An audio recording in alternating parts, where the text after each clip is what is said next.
చాలా మంది అర్థం చేసుకుంటారు కానీ కొంతమందికి తెలియకపోవచ్చు ఆవిర్భాగం. మనం యజ్ఞం చేసినప్పుడు ఆహుతుల్ని ఇస్తాం, అలాగే ఆవు నెయ్యిని ఆహుతిగా సమర్పిస్తుంటాం. ఈ సమర్పించే వాటిని హవిస్సు అంటారు.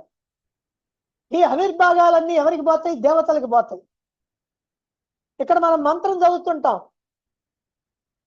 సూర్యాయ స్వాహ, చంద్రాయ స్వాహ, విష్ణవే స్వాహ, ఇలా కుబేరాయ స్వాహ అని ఇట్లా ఒక్కొక్కరికి హవిస్సులు ఇస్తుంటాం. ఈ హవిస్సులన్నీ వాళ్ళు స్వీకరిస్తుంటారు, దేవతలు స్వీకరిస్తుంటారు. అసలు యజ్ఞం ఎందుకు చేస్తాం? దేవతలను తృప్తిపరచటం కోసం యజ్ఞం చేస్తాం. యజ్ఞం చేసేది మన కోరికలు తీర్చుకోవడానికి కాదు, దేవతలను తృప్తిపరచటం కోసం.